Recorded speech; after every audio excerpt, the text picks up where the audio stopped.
G'day, mates. You're listening to Jules and Bullets, the You and My Discography podcast, a show where a You and My fan and a You and My super fan discuss each of the band's records. I'm Thommy Waite, an Aussie writer and podcaster who's based out of Atlanta, Georgia, and I'm the You and My fan in this equation.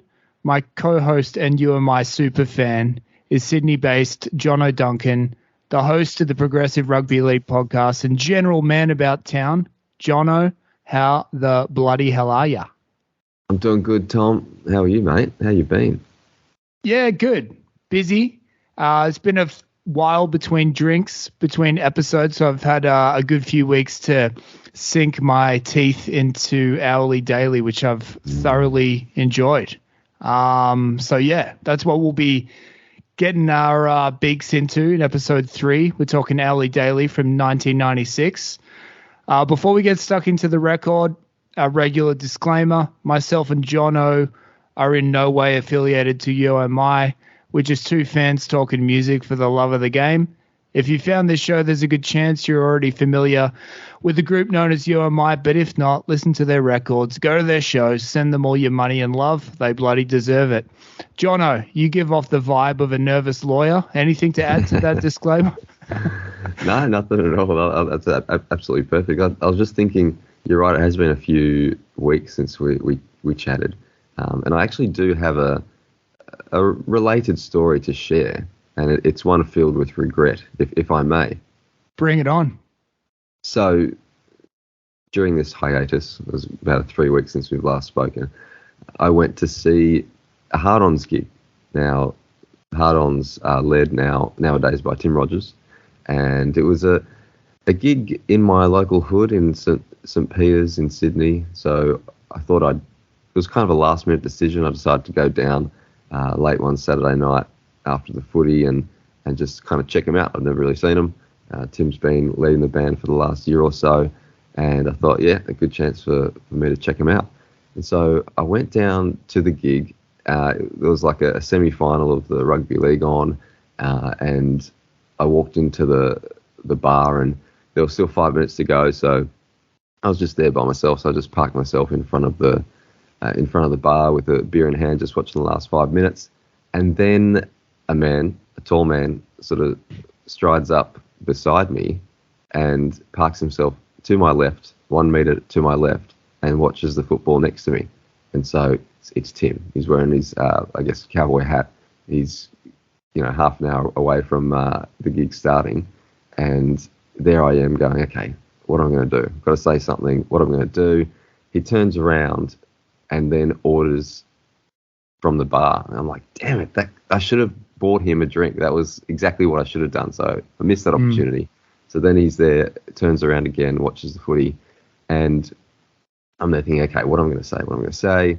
And then Rayan, the bass player from the Hard-Ons, comes up and starts talking. I'm like, damn it, there's my chance missed. Ray's now talking to Tim. They're having a good chat. I won't bug them. And then I'm thinking, okay, I can still maybe bug them both and then sort of chat to them both. And then another punter who's sort of standing in front then turns around and starts talking to Tim, and that's my chance gone. And then I just sort of like go into the band room. I'm like, I just stopped it. That's what happens when you kind of, I guess, you're a bit cautious. You got to just go all in, don't you? So regrets. Didn't talk to Tim. Had my chance. He was standing right there. I wanted to ask him what's happened to his radio show. I wanted to say thanks for all the help during lockdowns and stuff. But anyway, what do you do next time? My first impulse was that you should have told him about the pod. But then that is probably the least way to ingratiate yourself to someone. Yeah. Hey, mate, been a fan of your work. And, me and a buddy, we're going track by track through every song on your main band. But I'm a totally normal fella. I'm a really normal guy. Let's have a beer. Let's share a brew. But no, that's on brand. Don't meet your heroes, but stand next to them and be neurotic. I think that's got a ring to it. Yeah, I actually have met him once. Maybe I'll tell that story in another episode, but very brief, typical fan engagement. But yeah, this one, I felt like could have been much more, but likely wouldn't have been.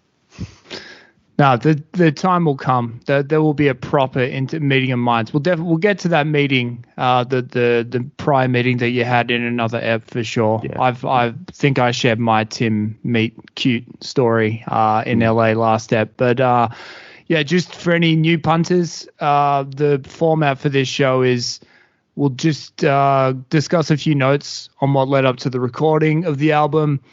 Then we'll go through the record track by track. And then, yeah, we'll just finally talk about what happened after the album dropped, give our gold, silver, bronze, and make it clear that we think every track is a jewel, 0 bullets. 15-0 in this one. Yeah, once again, they fucking nailed it. Yeah, there's tons of, stuff that you can just wiki about the record, but the thing that jumped out at me in terms of the main difference between Hourly Daily compared to the first two records is that this one was recorded in Australia at Q Studios in Sydney. And it seems like, I could be wrong here, but just based on my sleuthing, it seems like this was kind of self-produced by the band. UMI is listed as the producer, but it seems like they got help from Paul McKercher, who also played some tracks on the record, and then Wayne Connolly, who was involved in the first couple of records as well.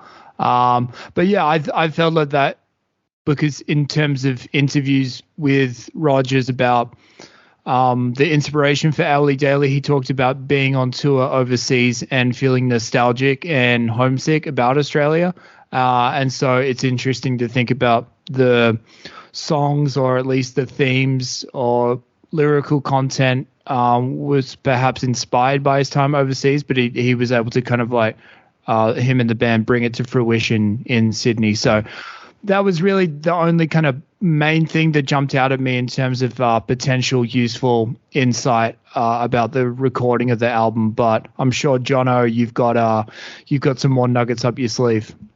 Yeah, well, I'll just take it back a step perhaps. So I guess if you and I have a place in the Australian consciousness, it's obviously through Hi-Fi Way and Hourly Daily, and that's news to no one. If there was any doubt, see the enormous sellout national tour when they played those two albums in full, I think back in 2013 or 14, I think. And if you're lucky enough to get a window to leave your mark on a culture, this is a pretty good way to do it, I reckon. Two ripping but very different albums released, I think, in consecutive years that just sort of cemented the band not only as positively, absolutely rockin', but with creative chops and creative capabilities. We raved last time about Hi-Fi Way, and we spoke about how much of a departure that album was from Sound as Ever. A crackling, fizzing, popping record to build on Sound as Ever's immense riffery. And then you've got Hourly Daily, which we rugby league fans like to call Laurie, which is just as big a departure from Hi-Fi Way as Hi-Fi Way was from Sound as Ever. Now, there's actually a lot to unpack with Hourly Daily, and luckily a lot of that work has already been done for us through the brilliant, should-be award-winning radio documentary by Triple J, and more specifically, I think, a bloke called Chris Gatton, who goes in depth with the band and others on the making of the record. And FYI, the doco was recently made available again on Double J, so I'm not sure if it's still available, but yeah, do not stop until you wrap your ears around it, because it's that good. But even with that amazing program, there's still a lot to say about Hourly Daily. It's that rich an album. I guess we should start with the album thematically, a quite ambitious undertaking, a concept album that kind of takes us through 24 hours in the life of the Australian suburbs, as you mentioned, Tom, starting from the pre-dawn paranoia of the mother of the skinhead through brekkie radio and milk deliveries and local gossip to quasi-love stories and hitting the town and heading on home in the rain. And in the Triple J doc, the band kind of play it all down. Tim calls it like a garbled attempt at a song cycle, for example. But I don't know if I'm missing something. But to my ears, this is no half-baked attempt or concept that kind of fizzles. It's legit. They've nailed it. It's a brilliantly conceived, idiosyncratically delivered concept album, song cycle, whatever you want to call it.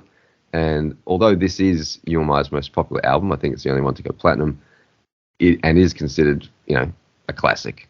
So it's popularly and critically acclaimed. I'd still question whether this album gets the kudos it deserves. I mean, where are the points for ambition, the added points for ambition? Now, with most albums, Thommy, they're just a bunch of songs really held together mainly by the thread of the singer's voice and also the way a certain combination of people make sound together. And I don't mean that as a negative at all. And of course, like there are heaps of albums that have recurring themes throughout. Relationship breakdown is the most common, but not many albums at all in the scheme of things when you think about it that attempt and pull off a concept album. And in this case, it's a concept album that delves into a whole culture. A concept album is usually pretty specific, I reckon. Even, I'm thinking Paul Kelly's fantastic Spring and Fall, which coming at that concept from different angles, it's still about the specific experience of a relationship's blossoming and ultimate busting. Ali Daly, on the other hand, is broader. It's suburbia. It's where most Australians live, but it kind of delivers stories specific to various parts of a typical day that we can all relate to one way or another. Listening to shit breakfast radio, gossiping with your neighbours about stuff you actually have no idea about, trying to nab a kiss during a crummy film, the front and back of a cab during a night out, Friday night drinks. It's a songwriting triumph and it's a creative triumph, and I really can't speak highly enough about it. And we haven't even got to the album musically, which we'll do as we go through track by track. But I will just say that this record, you kind of mentioned the recording process. For me, it's the band exhibiting peak confidence and assuredness. Trying things, bringing in the strings, the horns, trying different sound techniques. You can feel the sense of excitement they were feeling as they pulled it all together bit by bit with people they really liked. Like you said, Paul McKercher, Wayne Connolly, the late Jackie Olzarski, to name a few. And, I'm rabbiting on a bit here, but I do want to get to the record track by track. But I guess I just wanted to emboss my feelings about this album. I want my feelings about this album embossed. I don't even know if I'd rate Ali Daly as the best or my favourite You're My album. It's the kind of indecipherable nature sometimes of what gets you going musically. But whichever way, it really is an incredible creative and recording achievement. So I'll leave that there and breathe. Yeah, consider that embossed, mate. And yeah, just before we get into the tracks, I would agree. With concept albums, I think they can go either in two directions. There are kind of the prog rock concept albums where it's very explicit and direct, where it's like Larry got up, Larry went to work, Larry took a shit, track 4, Larry went to sleep. It's a very obvious story. And then it can go completely in the other direction where it's incredibly flimsy, and I think they only call it a concept album because there's horns and strings on the record, and they're like, yeah, it sounds concepty. Whereas this one, because as you've mentioned, it's, I think, trying to kind of tap into like the Australian consciousness via the suburbia, and so therefore it flits around, but yet there is enough kind of thematic inertia to push you through, and so I like the concept of kind of like you feel like a bird flying over the suburbs, like swooping in and out, and I feel like it's just the right balance in terms of a concept album for me, but between that kind of flimsiness and then just the obvious direct, why isn't this a music video vibe? Yeah. No, that's a good point. All right, let's get into the tracks then. So we kick off track 1, Hourly Daily. And this I remember because of my context of You and My was always the Cream and the Croc, the greatest hits compilation from when I was a young fella, and Hourly Daily was the first one where I was like, I'm going to give it a proper go, beginning to end. And so I remember just being blown away from the kind of somber beginning. Is there like a viola or a violin at the beginning? Just that kind of that very sad tone. And I think it's it's an amazing way to kick off the record. And in terms of the inspiration, Tim was quoted somewhere that it's he was watching a documentary about skinheads, right? And it was, so this song is told from the perspective of the mother being like, what, hence the lyrics, what kind of mess have you got yourselves into? And still seeing these kind of skinheads as her, beloved young children. And yeah, so I think it's kind of wonderfully sad and dreamlike, which I think kind of fits the tone of considering the concept. Yeah, the line, there's 14-year-olds screaming, "Get out of my country," is always one that, that resonates. And sometimes you even hear people singing it at gigs. Yeah, it is an unbelievable way to start a record, really. Like, once again, like a real statement, this time asking people to reconsider what they thought You Or My was after the first couple of albums. So Sound As Ever started full throttle with Coprolalia. Hi-Fi Waste started with Ain't Gone and Open, introducing the band's new rusty-infused vibe.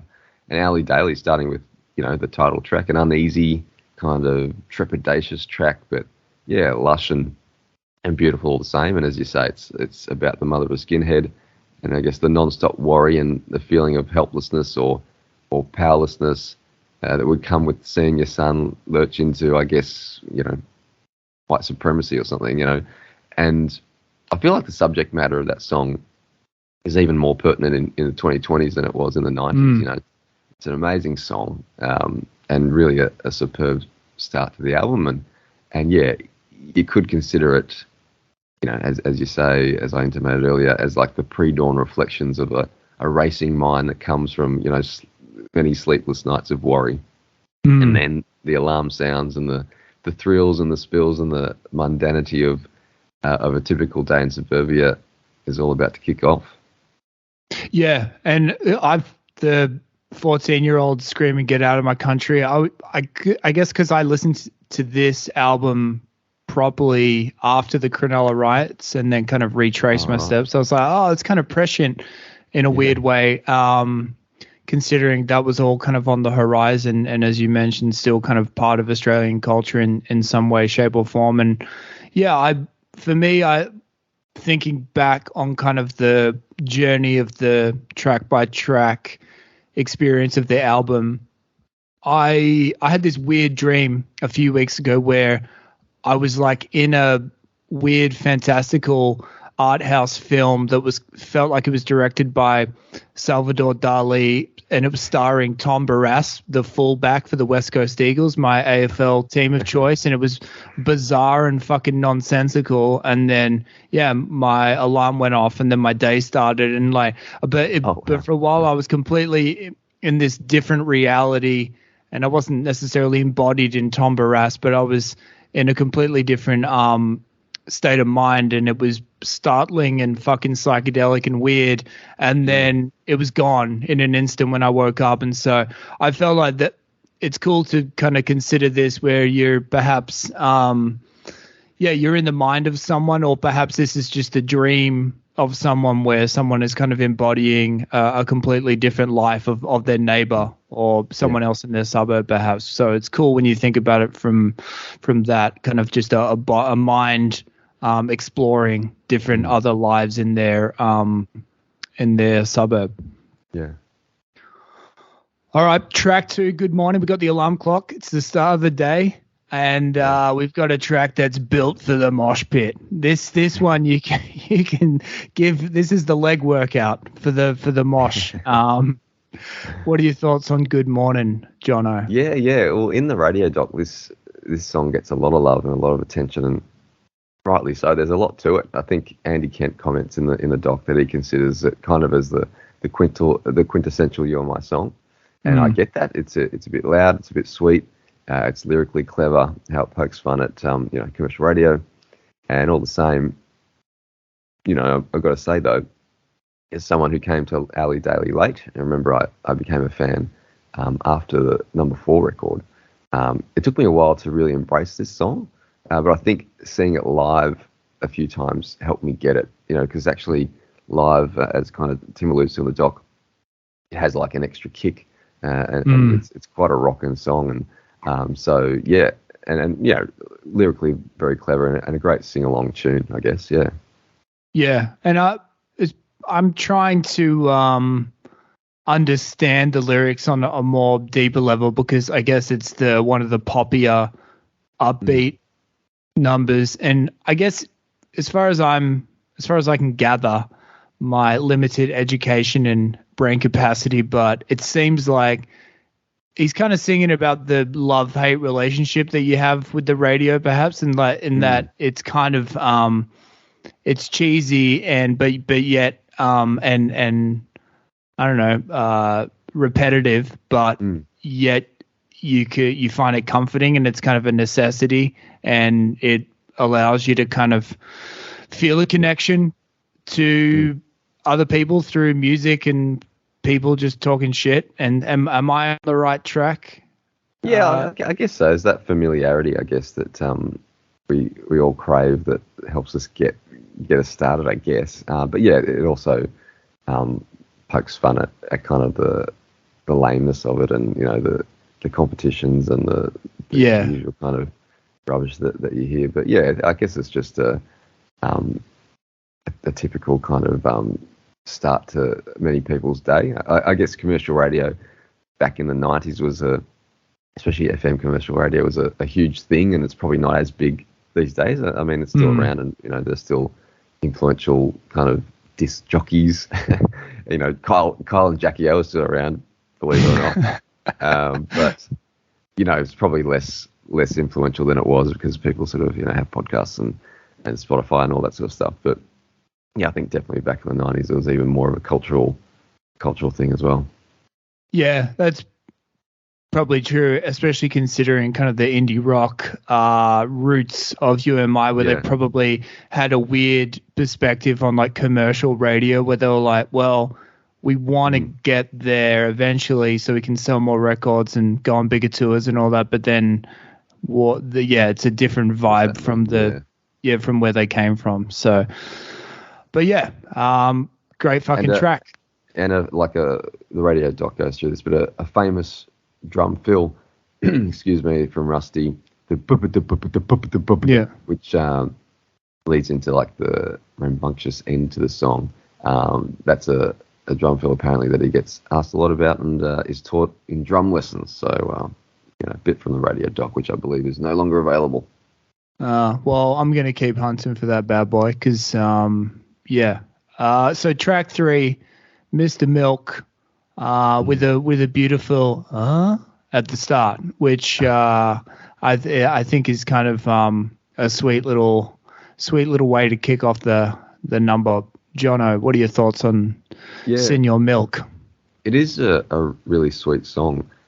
I guess it's purposefully a little naff, but it works perfectly. Some great lines in there. Tim, having fun with the character. 4:30 a.m. ding dong rise, and kiss a photo with a beam from the ashtray light, or morning sun makes my sour heart pasteurize. Yeah. Like some great lines. And Mr. Milk, whoever he is, seems like a big-hearted, earnest bloke. He just wants a little affection. We're all a bit like that. All have a bit of Mr. Milk in us. So, and then some epic drumming towards the close as well. So. Sweet little track and pretty rocking towards the end. Another live favourite. Yeah, this might be one of my favourite UMI riffs, just the guitar riff itself. I think I saw this little mini Vice doco about the Hives, Hate to Say I Told You So, where it was just like an 8-minute doc talking about that song. And the lead singer of that band was like, yeah, if you've got a really good riff, just play it over and over again and don't change it, and people will lose their fucking shit. And I think that's a sign of a great riff, where you can just kind of loop it and work a song around it. And yeah, this is one of my favorite tracks off the record. The morning sun makes my sour heart pasteurize. The way he stretches sour across 2 words is genius. And yeah, at the end, he references, this is something, because I'm not typically a lyrics guy. Through doing this pod, I've done more detailed analysis thanks to genius.com and songmeanings.net. But Kintail Road, which he references at the end, is a street in the Perth suburb of Applecross. The Rogers family lived in Applecross when Tim was in primary school. The suburb is also referenced in the Applecross Wing Commander from UMI's previous album, Hi-Fi Way. So a little bit of Perth sneaks into Mr. Milk. Maybe that's why it's got I like it so much. But big fan of this track. And on that riff, you mentioned this is part of the radio doc as well. So it's a homage to an XTC track, I believe. And there's a few homages through this album. You know, at the end of the day, these guys are music fans. You know, you'll hear a bit of Who at the end of Flagpole 180 and other places as well, little faces here and there. And yeah, there's a bit in the radio doc where I think it was Paul McKercher or Wayne was driving up with Tim to play a gig at Livid, and they turn on the radio, Triple J and Helen Razor, I believe, who was one of the breakfast show DJs at the time, sort of came on the radio and said that Mr. Milk was a direct rip-off from a XTC song, and they're just like, what? It's like it's like you know, and they kind of reference how, you know, pop music's all about, you know, homages and sort of quotation and building on what's been built before. So there's a bit of annoyance, I guess, lingering annoyance from that, but that's kind of part of the fun of being a music fan and making music. So yeah, unless you get sued, you didn't steal it. That's my kind of general rule of thumb when it comes to this type of stuff. Yeah, exactly. Track 4, Soldiers. This is the one where, my note here is it a concept album unless there's a brass or string section? Like, this is the one where I think, you know, you could perhaps tell if you're a UMI fan who listened to the first 2 records that Hourly Daily was going to be different from like the way the first 3 tracks have kicked off. But then with Soldiers, it's like, here's a bit of brass. Shit, we got a concept album. It's actually happening. So that I was, you know, trying to kind of transport my brain back to 1996 and imagine what I would have felt like if I was, you know, a 19, 20-year-old UMI fan who'd listened to the first couple, and then I would have been like, oh shit, this is real. It's we got to, this is happening. This is it, guys. Yeah. Track 7's going to be Larry Took a Shit. This is shit got real. But what are your thoughts on Soldiers? Yeah, I mean, the sun's getting higher now in the sky. We're maybe at the local milk bar or cafe for a cuppa and a muffin. And there's, you know, the local chatter and gossip and conspiracies about the goings-on in the local neighbourhood. You know, they're digging up the road and widening it just so you can suffocate at home. Cool song, and musically in the radio doc, Tim references Face's influence for those interested. And it's it's great to see this song live because A, you know, it goes hard, but also B, it includes one of the few moments that people sing along to. It's not really easy to hear when people are singing along to UMI at gigs, and I guess that's because it's just loud and you know, it's not that many anthemic moments in their songs, I guess. But you know, in You Woke Me Up Just to Check That I'm Alive, we talk to each other as if we're 5. I've heard that sung a few times, and to my surprise initially, but it makes sense. You know, it's a great line. It's also a quiet part of the song musically. So, a great song. Yeah, just on that part of the song, I noted down that there's some really cool little drum things happening in the background from Rusty at that point, where he's kind of like building tension, and then it kind of explodes after that. That after We're 5, as if We're 5 lyric, and something that one of those kind of subconscious things where you're like, oh, this is cool track. It's kind of building, but then when you really kind of closely listen to it, you can kind of see why the kind of, I guess, the technical ability of the drummer to kind of like build that tension quietly in the background.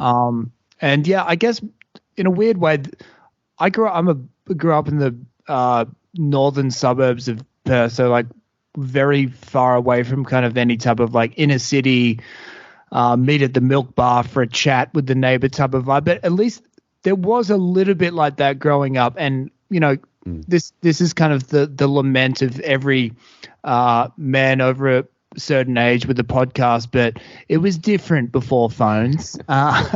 Just in terms of people spoke to each other, they really connected.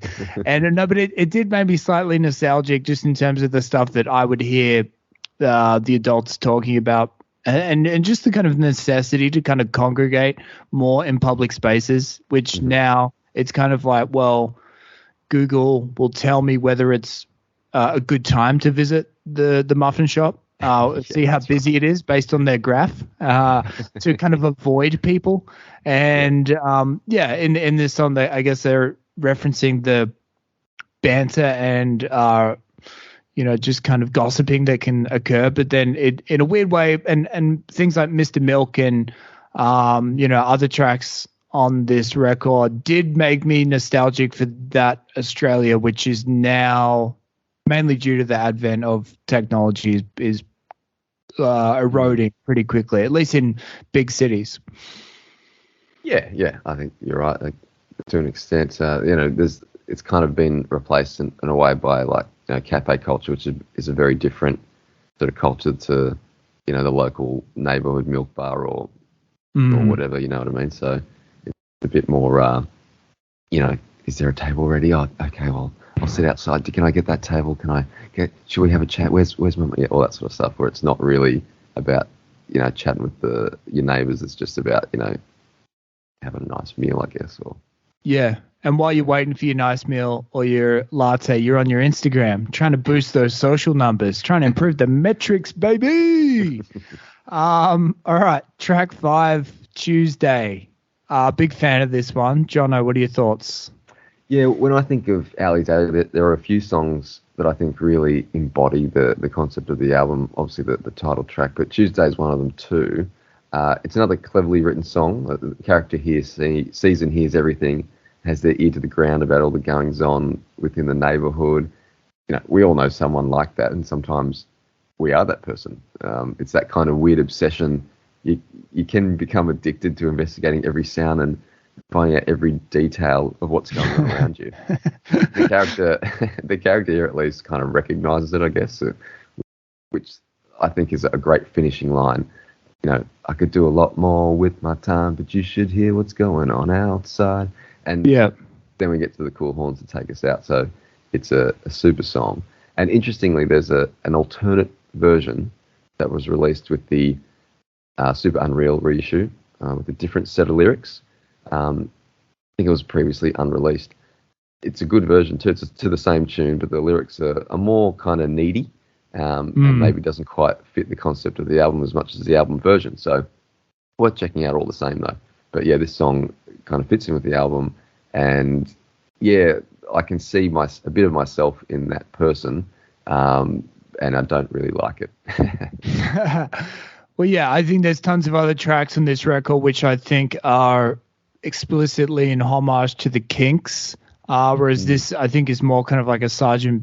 Pepper's Beatles-y type of moment. And yeah, I was thinking a lot about the kind of the character as well that this song is embodying, and I kind of thought, I was wondering, like, in terms of being a songwriter or an artist, whether you think he's talking about just a random guy in his home in a suburb, very kind of spying on his neighbors. But I was thinking, like, potentially that line, I could do a lot more with my time, but you should hear what's going on outside, kind of the artist being compulsively observing others and then putting it through an artistic filter, as opposed to just living his own life without being so self-conscious.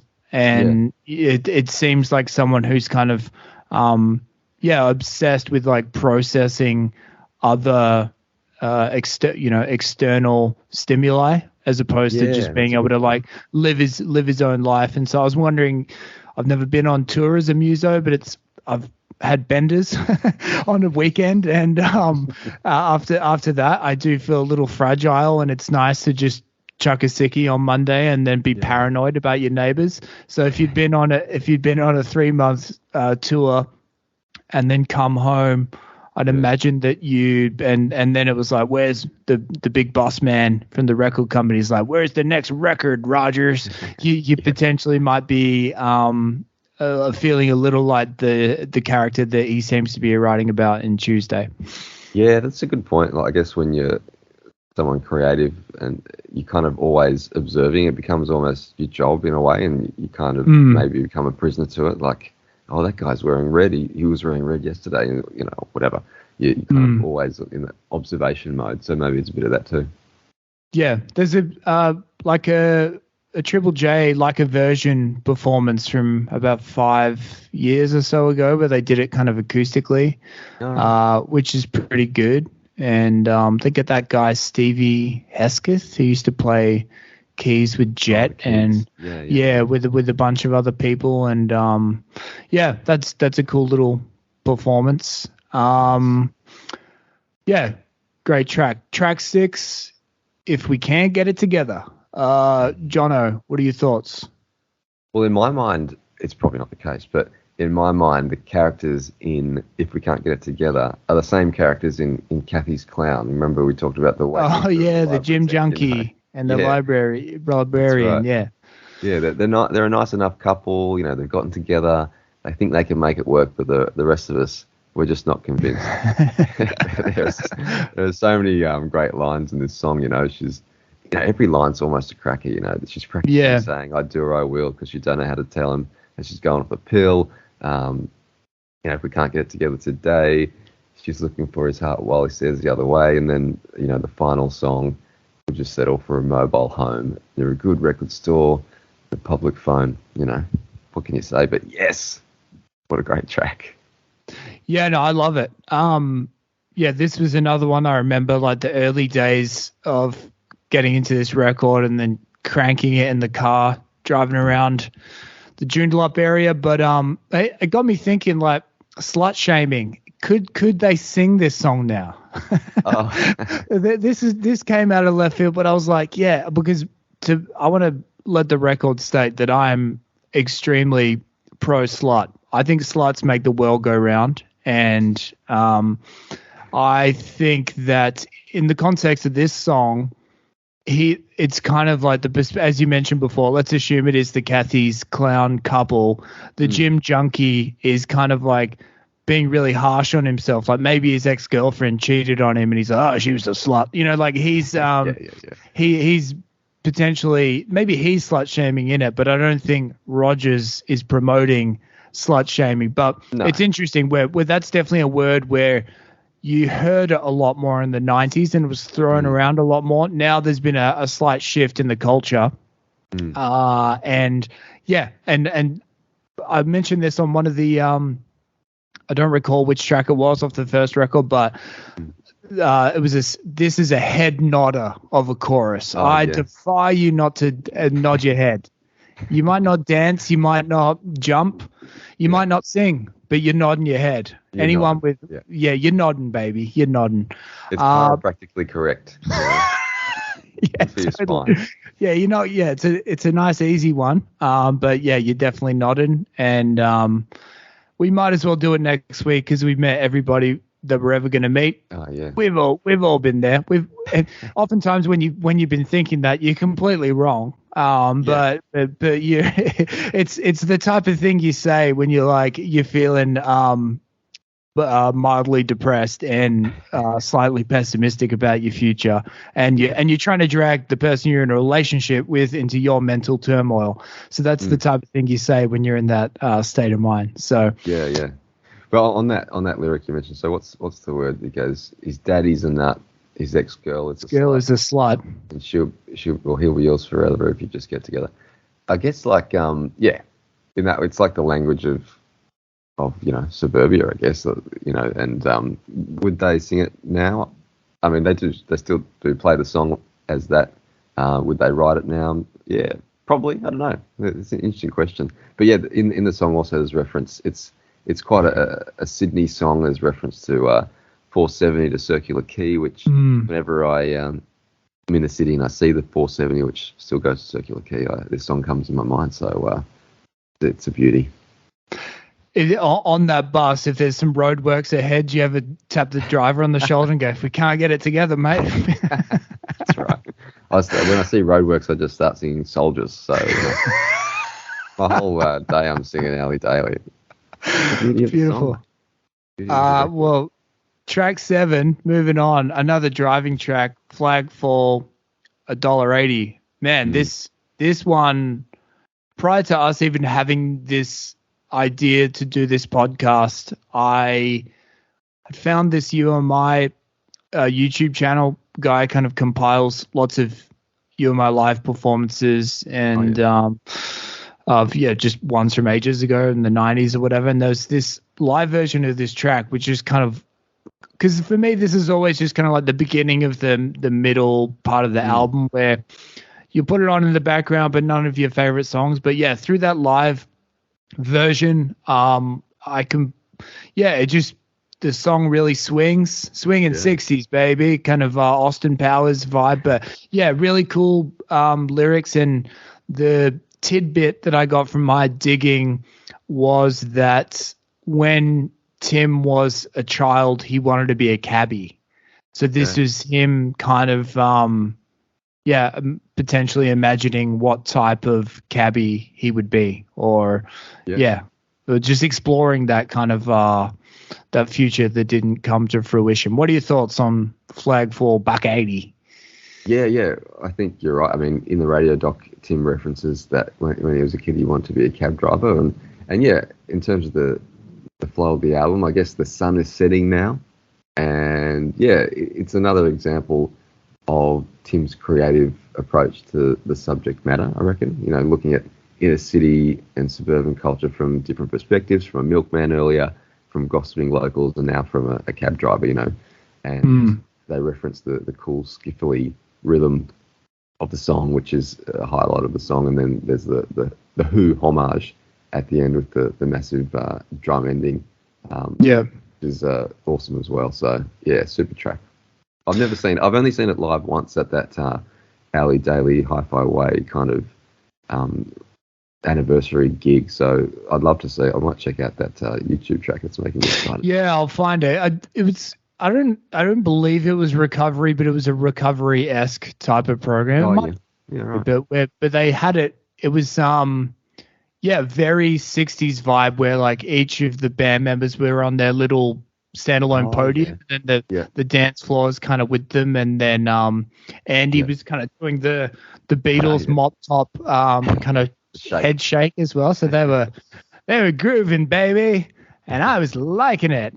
So that was track 7. Track 8, Wally Raffles, which Perth reference here. Not a day before he fell, propping up the bar at the Raffles Hotel. That's a well, Raffles is like this it's like this institution. I think I've been there like once or twice, but it's mainly it's kind of like right on the river, and it's one of those places where I think it's generally kind of, now it's kind of like an upper crust type of place, but it's one of those like places where people feel you go to Raffles this weekend, like they'll go every weekend, and they'll be like, oh, this is my chair at Raffles. And so, in terms of the context of this song, Wally, I imagine, would have his own kind of chair or section of the bar, or like owns the dartboard at Raffles. So that's kind of the vibe that I get in this context. But anyway, it's like a cool bar / pub hotel thing on the water, on the river. So I think from the radio talk here, it's about Tim spending time with his Uncle Wally in the Raffles Hotel. I'm unclear if he lived there for a bit or worked there for a bit. But Rusty mentions in the doc that Back in the day, it was the scene of many weird teenage experiences. So, yeah, I guess as everything else, it kind of gentrifies over time. But there's a great moment in that radio doc as well. It's kind of the band talking about Tim struggling to nail the vocal because he'd thrown his voice before recording began. He was singing at I think the final Box the Jesuit gig, and he was brought up on stage to sing, I think, Faces tunes or something. And then he kind of threw his voice, and then recording began the next day. And so he struggled to nail this kind of, the screaming, singing bit about no one's listening and no one's leaving. But he had one more crack on the final day of recording and just smashes it out of the park. So that's the great thing about this radio doc. They kind of isolate various instruments or various vocal takes, and they isolate this vocal take, and it kind of gets the goosebumps going because they tell the story about how that he hadn't quite nailed it, and they thought they'd give it one more chance, and he just kind of just screams at the top of his lungs, and it's just a fantastic take. Agreed. There's a little reference to Bro Jamie, and no one's listening to the boys Tim, Jamie, and Gab. So that Jamie makes a little appearance as well. And my only other thought about this one is that, I don't know, if you were going to host a pogo stick jumping class and you wanted a song to kind of pogo stick to, this one this got some real fucking bounce to it. It does, eh? It's almost like too bouncy for a mosh pit because you like, if you were performing. Yeah, too much air. I was thinking, like, if it was like a big day out, but for kangaroos in the fucking crowd, and they were really hind legs were really fucking. It was leg day for kangaroos, and there was some big reds bouncing. You'd whip out Wally Raffles, and then give them some pogo sticks. So, if there's any pogo stick instructors listening, that one's for free. Next one will cost you. Track 9, Heavy Comfort. Johnno, tell me your thoughts. Yeah, there's another great insight from the radio doc here. So Heavy Comfort was originally a band song, but it wasn't really working, so they got in a string quartet and basically recorded it in one take. So pretty amazing performance by Tim and the quartet. It is kind of like a subtly dramatic song, which I've grown to really like a lot. As like Flag for 180, I've only seen it live once at those anniversary gigs. And it went really well at those gigs as well. They brought out the string quartet. Lyrically, it's excellent, of course. I don't think I've ever heard or read any explicit criticism of Tim's songwriting chops. Maybe I've suppressed it.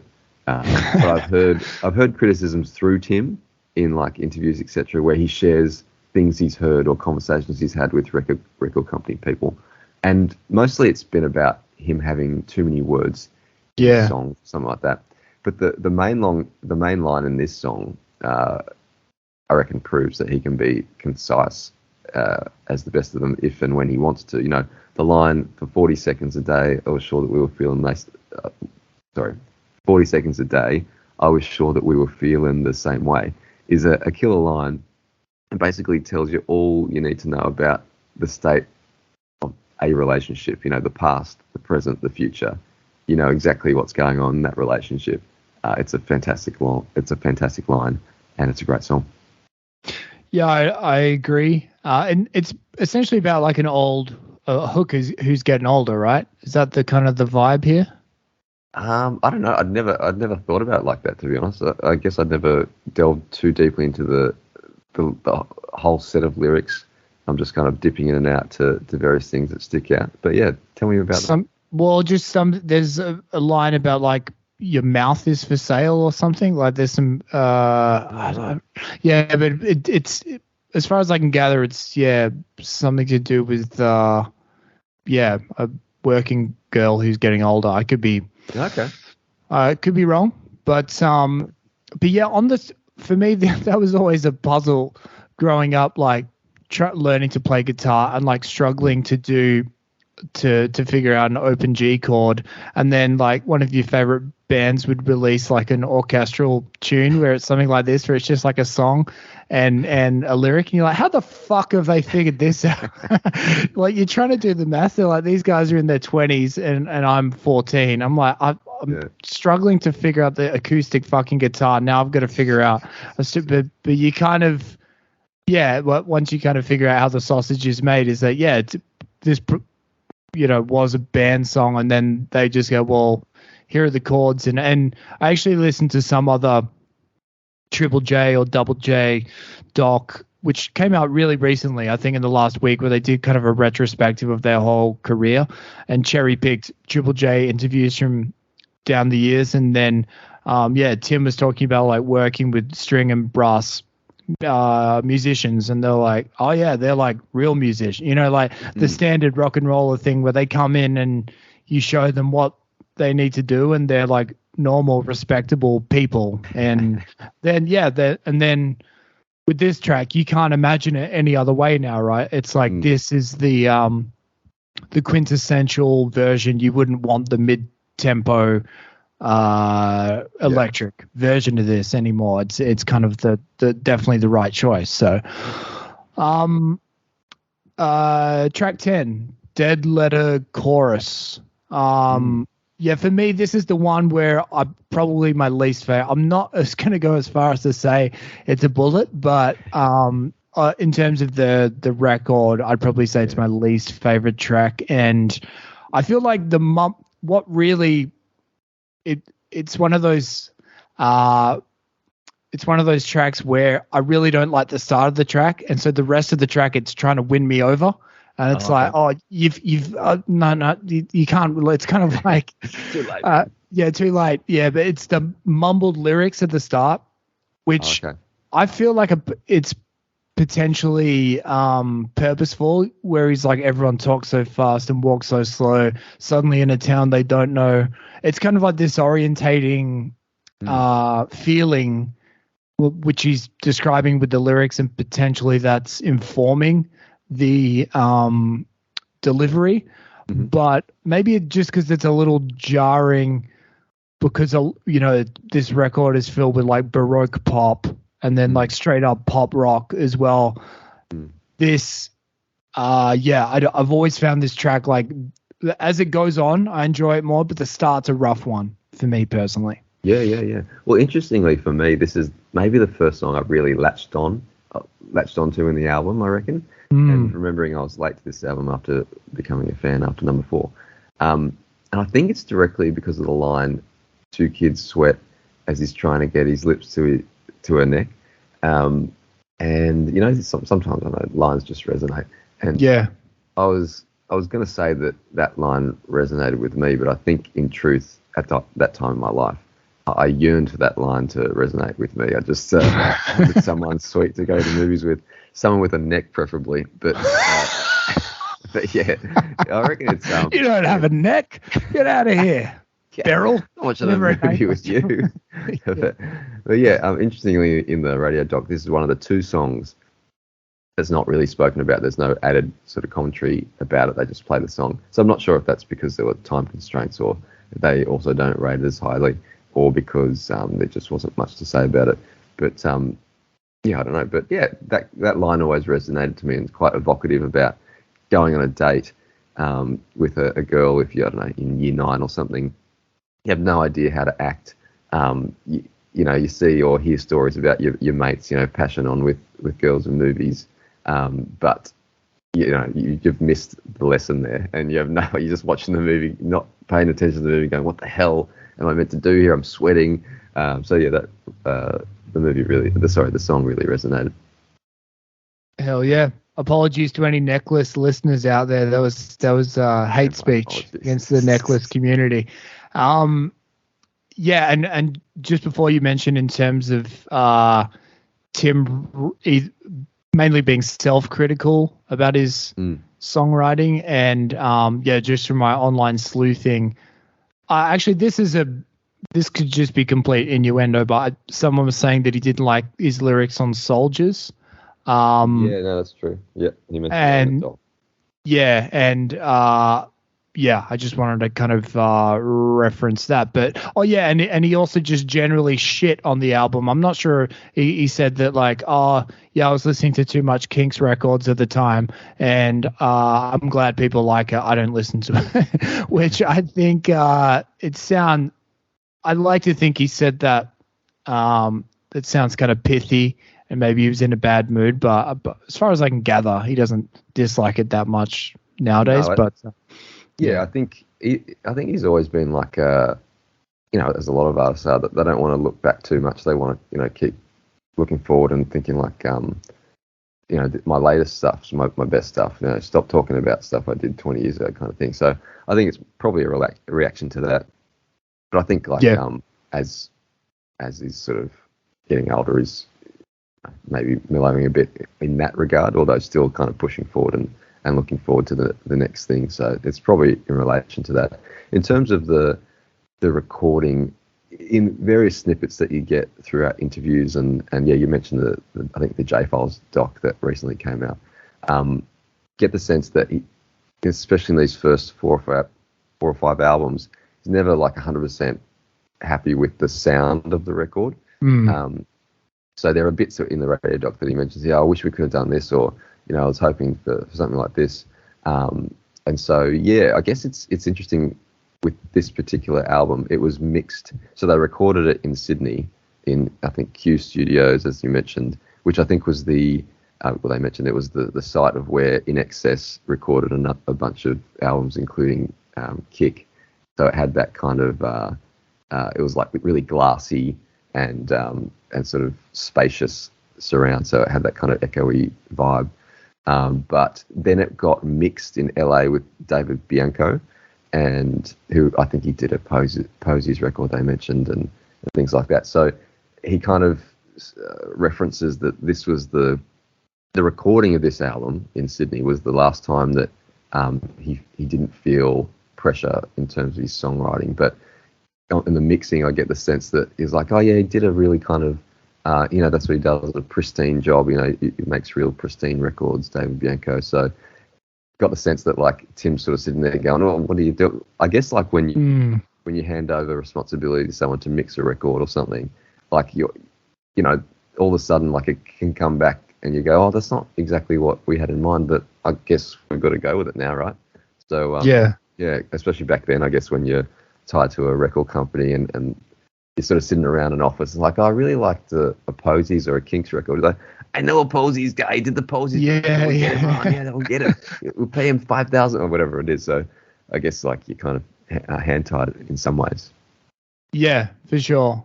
All right. Well, let's move on to track 11, Baby Clothes. Well, I don't want to bury the lead here. This is my gold for the record because this was the one at the time back in the day when first fell in love with this record, where I was like, this feels like the most juvenile and immature song on the record, and maybe I'll grow out of this and I'll like maybe some of the more deeper ones more as I get older. Let the record state I have not grown up. Still my favorite. The guitar tone, the hand claps, glam rock, T-Rex, the same phrase repeated during the chorus again and again and again. It's ticking all my boxes. So yeah, and kind of, it's, as far as I can gather, the lyrical content seems to be essentially being cool with not growing up, which is on point for this song for me, at least. But anyway, what are your thoughts on The Baby Clothes? Yeah, well, I mean, just on the lyrical content, I think they mentioned this in the doc that it's a reaction to like a trend at the time where people would sort of come to gigs dressed as in baby clothes, which is weird. Wow. Yeah, I don't know. That's kind of, they reference it in the doc. But there is so much to love about the song. It starts with a kind of sweet, rusty drum feel. There's a cool kind of throbbing Andy Kent bass line that comes and goes, and like an awesome horn-infused jam at the end. And then Rusty does an incredible kind of toying with the horns with like a kind of like stuttering, smashing kind of drum bit as well as they get into the last bit. So the last jam kind of, for me, has a bit of a Big Star feel to it at the end too. So yeah. it's a cool song. It's great to see live. Actually, I remember seeing a really good version on TV. I think I mentioned the Studio 22 show that came out, I think, around Dress Me Slowly days. So it goes very, very well live too. And it's worth mentioning at this point because there's some great horns in this. Jackie Olszewski's contribution to this album, a lot of cool horn parts, Baby Clothes Tuesday, Soldiers, just to name a few. And he's passed, I think he passed away about 10 or 15 years ago, but he was kind of a legend in the Sydney music scene, always playing around the inner city and stuff, and had a great following and contributed a lot to this album. I think he contributed later on in Dress Me Slowly as well. Yeah, I think that kind of as a band, they're flexing their ability to veer into a new direction with the whole concept album, but then you think of the kind of varied sounds and song styles within it. The Baroque pop rock, well, I guess is similar to Hi-Fi Way, but this is like they hadn't really done like a glam rock tune before, but so for me this is kind of like, again, fitting in with the theme of kind of like flitting around all these different scenes, and it still sounds like a UMI track, trademark Timmy kind of lyrics, but also just kind of like a new realm. Again, thinking back to what it would have been like to be a young fan back in the day, hearing this, being like, holy fuck, these boys can do it all. And I think I saw this video of, it's kind of sad in a way, but it's like, I don't know where the video is set, but it's modern times where someone is kind of like he's like tackled his girlfriend in the background, and there's like a junkie in the foreground doing the Thriller dance really well. He's moonwalking, sorry. He's spinning around. And it's one of those like harrowing kind of like modern videos of like, how much does like inner city modern life suck with all this stuff going on. But the guy's nailing his dance moves, and he's like clearly had a hit of something. He's doing his Thriller in his own mind, doing his moonwalk. And I was like, oh yeah, if that was me, if I become that junkie, I would be Baby Clothes. I would be dancing to Baby Clothes while there's all this chaos around me. That's your soundtrack to that moment, yeah. Exactly, yeah. So anyway, that hit me at the right time, and still puts a smile on my face, and gets me moving every time I hear Baby Clothes. Track 12, Someone Else's Home. What you thinking, Johnno?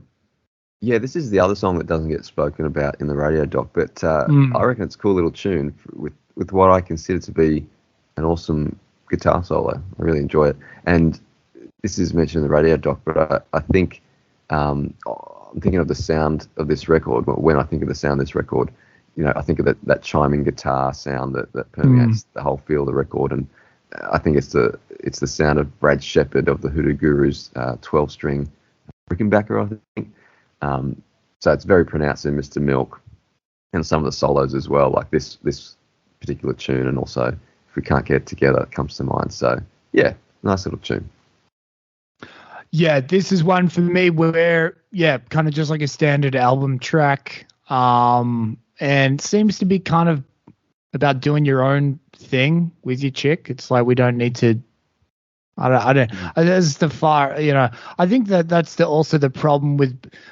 Because Tim's lyrics are so good, you have like it's a high standard, right? And then also you got to remember it's like it's a rock and roll album, and so I find myself sometimes going through the lyrics being like, oh, this is great, I get to like dig in here, and then I come away with it and I'm like, oh yeah, it just seems to be kind of like, young love relationship, trying to figure out their path and all that, and that's all it needs to be. But then sometimes I'm kind of like snooping around going like, what have I missed here? Like, what's really going on? But then you don't want that. Like, I don't like it when songwriting is so dense and hidden meanings. And so, for me, as far as I can gather, it's kind of just like a album track and kind of sweet guitar sound, as you mentioned, and seems to be just kind of like a straight up and down young love type of tune.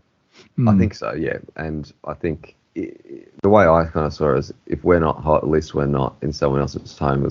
For me, it was kind of like a fracturing of the relationship, or the relationships at a fragile stage, and he's kind of like thankful in a way that it's not happening in public or at someone else's home. Well, that's why I read it anyway. But like you say, it's probably just like, we've got a nice little tune going. I'll just put some lyrics together, and it's probably ridiculous to read too much into this particular song. I think that Jack Kerouac had all these like rules for life, and one of them was like never drink outside of your own home. And I was like, oh, it's like something in that. And it kind of stuck with me for years. And I was like, maybe I should think about that some more. And then at a certain point, I was like, he died of alcoholism. Like, should I really be taking drinking advice from someone like that? And so anyway, it seems to be, like you've got your home and you've got everyone else's homes. And you do different stuff in different places, I guess. Yeah. Track 13, Please Don't Ask Me to Smile. This one, just when I was in grade 6 and I opened a door for a girl and she called me a wimp. Come on, baby. That's the Australian childhood right there. Everyone's had that happen. Oh, yeah, totally. But and just a surprising lyric that kind of slaps you in the face. If Someone Else's Home is kind of like a standard, somewhat predictable album track, just this one kind of like more stripped down, acoustic guitar, Tim's voice, and she calls you a wimp. It's like, all right, we're playing cricket here. Let's hear the rest of the tune.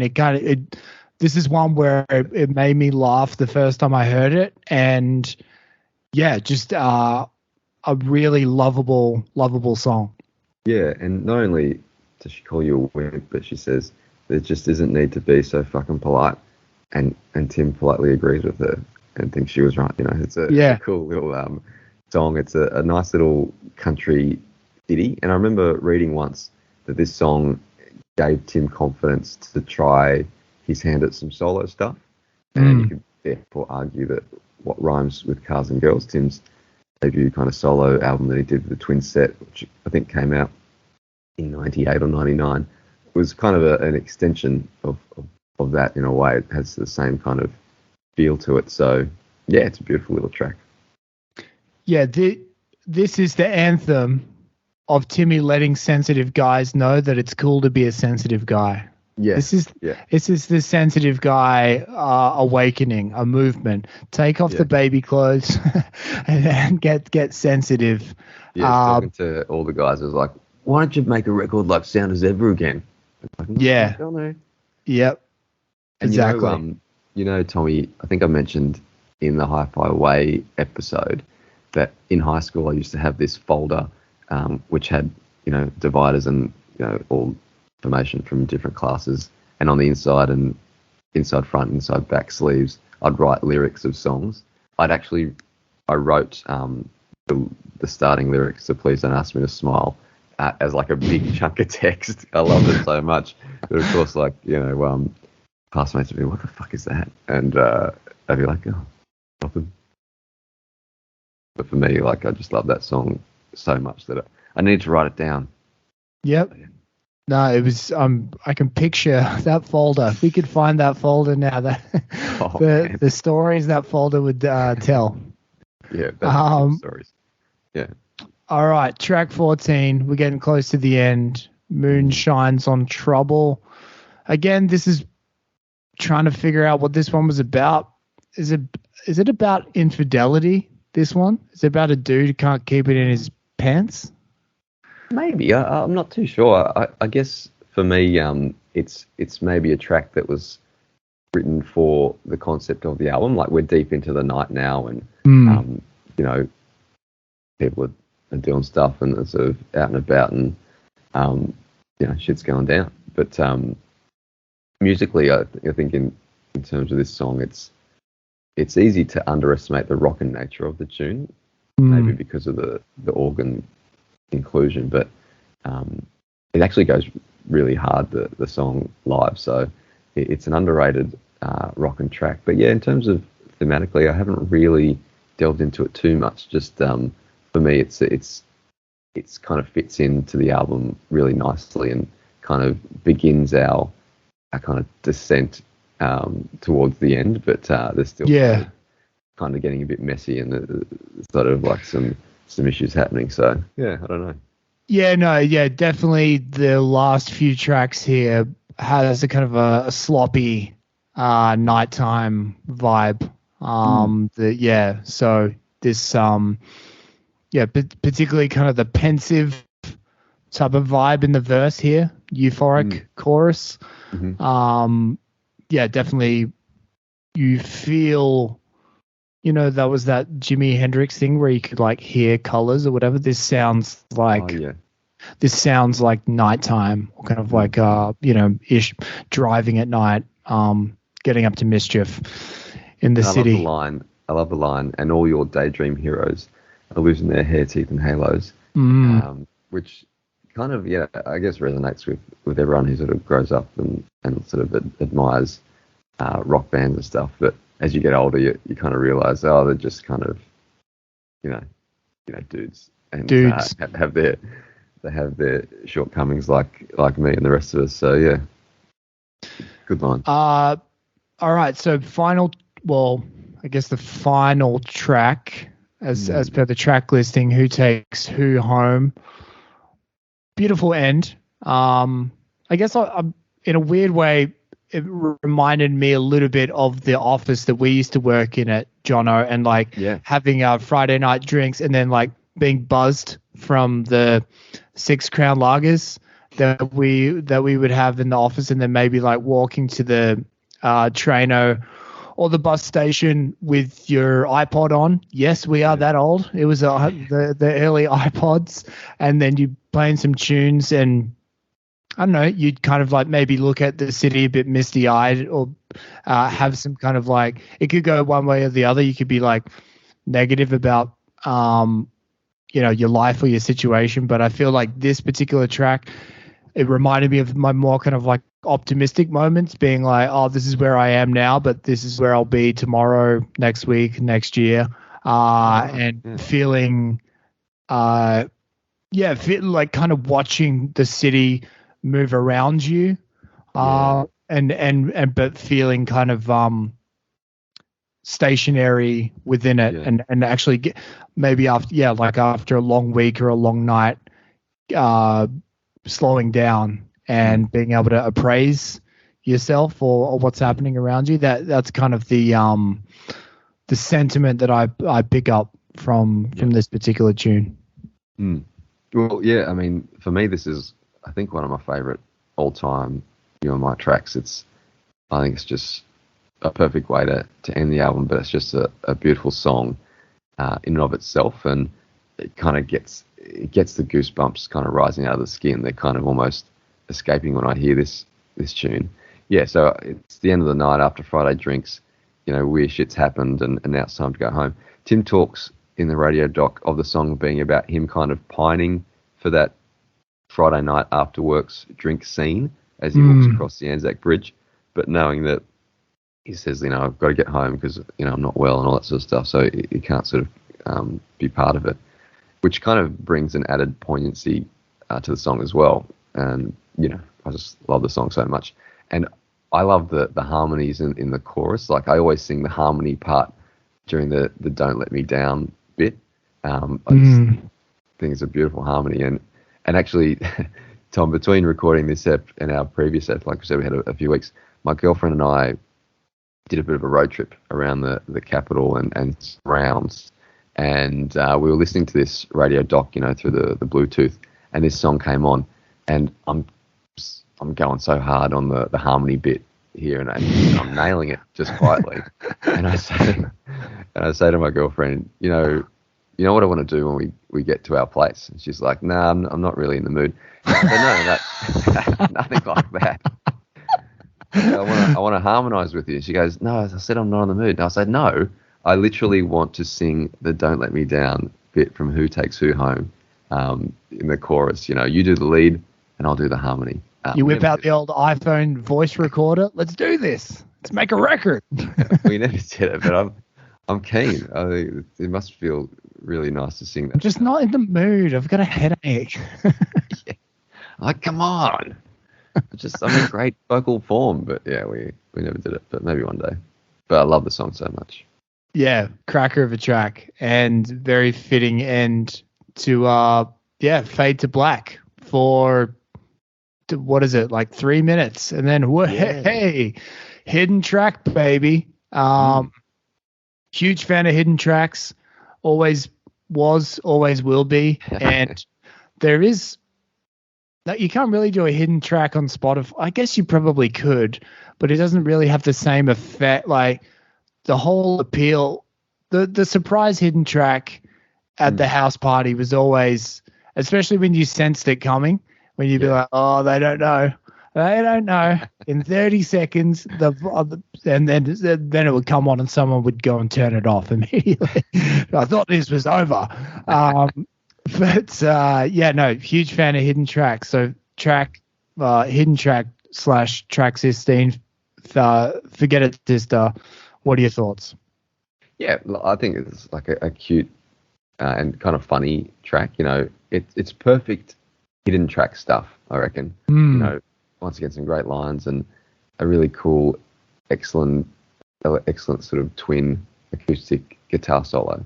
You know, do you think that it's time we forgot about the local, the real estate man, your Christmas tan, the bills and your bifocals, leave the suburban crawl, the city gentry, but forget it, sister, I ain't going to the country. What a great, it's fantastic. It's perfect hidden track stuff.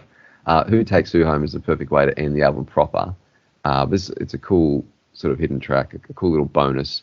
And I think it reflects the relaxed mood of the band during recording, as I mentioned earlier. You know, should we do a hidden track? Yeah, go on then. Yeah, pop it on. Yeah, pop it on after, I don't know, 3 minutes. So, yeah. Yeah, this is the nature of the song is kind of like the equivalent of when a rap artist will have a skit. Like they'll have Eminem will have his album and then they'll have 3 skits within it. And, you know, it's kind of like the funny, playful part and tacked on here. And I guess thinking about the concept of the album, I like to kind of, maybe I'm going too deep into this, but I like to think whether, is this the beginning of the new day or is this another dream? Is this like, kind of like how Owly Daily track 1, is that someone, you know, awake at dawn? Or is it just a dream that someone's existing in and then Good Morning comes on? And likewise with Forget It Sister, is this something that someone's just imagining and their life is completely different? And then they wake up and become, or is this literally the start of the next day? Of course, I never thought about it that way. That makes a lot of sense. You know, the line, it starts literally with Good Morning, baby, you know. Yeah. So that makes sense. Yeah, so yeah, that would indicate the next day potentially. But anyway, fucking there it is. But just I ran this by Johnno because he's a purist and I wanted to make sure this was cool. But so as far as I can gather, Owly Daily came out in Australia and then they were like, got to do an international version. And they changed they replaced Someone Else's Home and Moonshine's on Trouble with Opportunities and Trike, which we're going to discuss. Supposedly to increase its overseas appeal by including songs that did not explicitly refer to Sydney or Australia. Yeah. I would also probably argue that like Opportunities and Trike are more poppy in general, so probably has more broader appeal. And they also changed the cover, right? Like the album cover isn't the telephone, isn't the pole. It's just the band. It kind of has more of a 60s vibe. I guess is what maybe Tim was referencing in that the recording of the Australian version of the album was the last time for a while that he didn't feel pressure in terms of the songwriting. So I get the sense reading between the lines that, you know, because the album had like a British 60s vibe, you know, the record company people were going, oh, let's really nail that sort of element. And I guess because they also changed the version of Mr. Milk to me much more kind of, it sounds a lot more British and a lot more kind of that era. And so I wonder if the record company people go, no, we're going to kind of lean into the British stuff and the swinging 60s stuff and try to really bring out that element of it. So yeah, but I mean, good tunes, as you say, Opportunities and Trike's a great live track. It's been a live favourite for many years, and Opportunities, yeah, I guess has a bit of a Who vibe, do you reckon? Yeah. Well, yeah, Trike for me, I think is the drum sound is pretty immense, kind of just built for it to be a live kind of staple, and the harmonica fits perfectly, the organ solo. Yeah, and just kind of the, I don't know, the lyrical content where you feel all gooey, and like the First Love where it does kind of revert you back to being like a kid again. And as far as I can gather, that's the whole sentiment there, is that like, you're you feel like you're just on a kid on his tricycle, triking around. That's one of the great things about Tim's lyrics, like even like the really sweet stuff, it'll just sort of like, there'll be a kind of bit of a darker edge sometimes. It's like, so in this song, it's Ride to the Hills at night to watch your parents die. And your parents die, your neighbors die, or something, when neighbors fight. So yeah. Yeah, I was thinking that actually, I've always knew it was Watch Your Parents Die, but then I was like, again, overanalyzing, but thinking kind of the concept of the orgasm being the little death, and being like, oh, maybe you're watching your parents screw. You're watching them fight, and then they're dying in each other's arms. Yeah. So yeah, that's Trike. I think it's a wonderful track. And Opportunities. Yeah, this was another one where, I guess probably because concurrently I was massively into the Who, but I think it's mainly the drumming really on that. It's super Keith Mooney. And yeah, as far as I can gather, is he kind of making fun of a yuppie on it? It's about a dude who's kind of like always like looking for the next opportunity, kind of like trying to get ahead.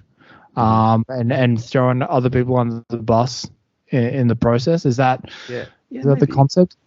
I think also, like, more broadly, it's kind of like at that stage of everyone's life. You're in your 20s, and from a band perspective, there are always people, probably lots of record company people, could are going, you've got to take your opportunity. This is a good chance. And similar, like, even if you're not in a band, if you're just in like white-collar jobs like we were, stuff might come up, and you got your parents or your older people going, no, this might be a good opportunity for you, if you don't. And so, like, there's kind of, that's how I didn't really delve too deeply into the lyrics of the song. So that my sentiment from just listening to it was that's what I got out of it anyway. Yeah. All right. Well, I think we did it.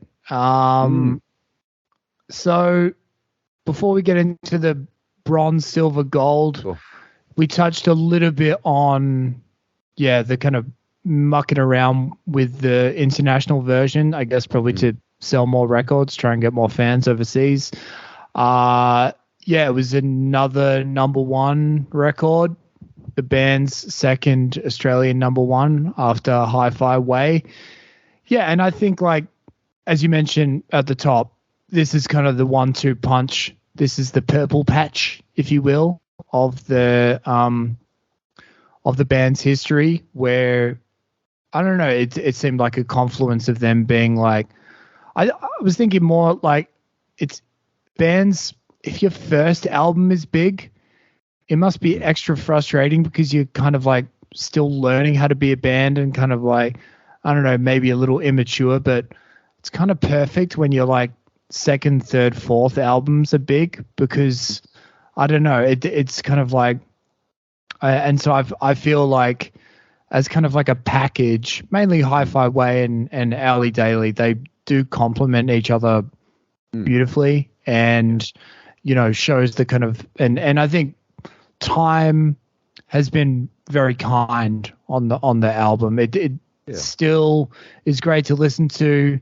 It doesn't sound aged, doesn't sound too 90s, and the songs still hold up live as far as I can gather. So yeah, they're my kind of very broad takeaways. Do you have any kind of thoughts in terms of any commentary on post-release hourly, daily stuff? Yeah, I mean, just that, I guess, like I said at the top, it depends the way you look at it. You could look at it as if, because people still reference Alley Daily and Hi-Fi Way as being, when you say to people that you like UMI, they'll reference those records, right? Which is probably really frustrating to the band because they've made so many good records since. And but another way of looking at it, like I was kind of framed at the top, is like if you have, a little window to make your mark, this is a bloody good way of doing it with these two albums, I reckon, because, popularity of bands, there's a bit of luck involved, it's a bit of right time, right place. And obviously, they're a great band. So I think it's overall, it's a net positive that these two albums are loved the way they're loved. Sure, it would be frustrating that it kind of overshadows everything else, but you had your little window and you made your mark with two incredible records, classic records, and this one is the second of those. Just absolutely brilliant. All right, it's the time. The bronze, silver, and gold. What are you thinking? Well, I'm going to. It's a tough one, of course. There's so many great candidates, but I'm going to go number 3, Alley Daily, title track. I think it's, even though it's a title track and everyone kind of knows the song, I think it's like slightly underrated. I think it's such a good tune. Number 2, I'm going to go for We Can't Get It Together. Just like I said, every line's a cracker. And then gold, number 1, Who Takes Who Home. Just, it's the tearjerker, and great harmony. Did I mention that? You sure did, mate. All right. Okay, so yeah, my bronze is Flagfall $1.80. My silver is Mr. Milk, and my gold, as I mentioned, is Baby Clothes. I think, opportunities. I really like opportunities as well. That would be like the just missed the podium. But it's almost it's almost unfair doing it with this album, and it really is. Because there's like a million. Well, they're all pretty much great tracks. But I've come to think of this. The songs on this album as part of the Hourly Daily experience. So it feels weird hearing them or just singling them out of context, which I guess it's maybe the issue with live music. Sometimes you're like, this doesn't really work in terms of combining songs from different records. But with these songs, they're all great songs, but I definitely think of them as connected through the kind of the concept of the record as well. So anyway, but there's got to be winners, there's got to be losers. But they're all jewels, baby. All jewels.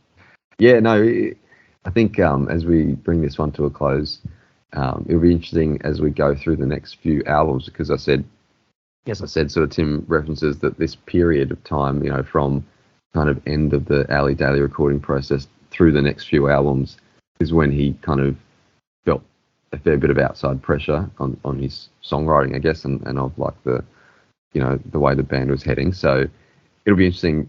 They're excellent records in and of themselves, and I'm looking forward to going through them, but also looking at them from, with that knowledge now in mind, knowing that he was feeling the heat a bit. So it's great to have been through the first few albums now, and now we go into kind of a new phase in a way. So yeah, times. Nice one. We did it. We're still figuring out what the email address we want to use for this pod, but by the time this is out, the email address you can send your thoughts, feedback, suggestions to will be in the podcast app description or on the YouTube description. So yeah, if you want to share some notes, some feedback, please get in touch via that email address. And stay tuned. Next one is number 4 record. Johnno, thanks for your time, buddy. This is a blast. Thanks, Tom. Thanks, everyone. Had a blast, mate. See you soon. Catch ya.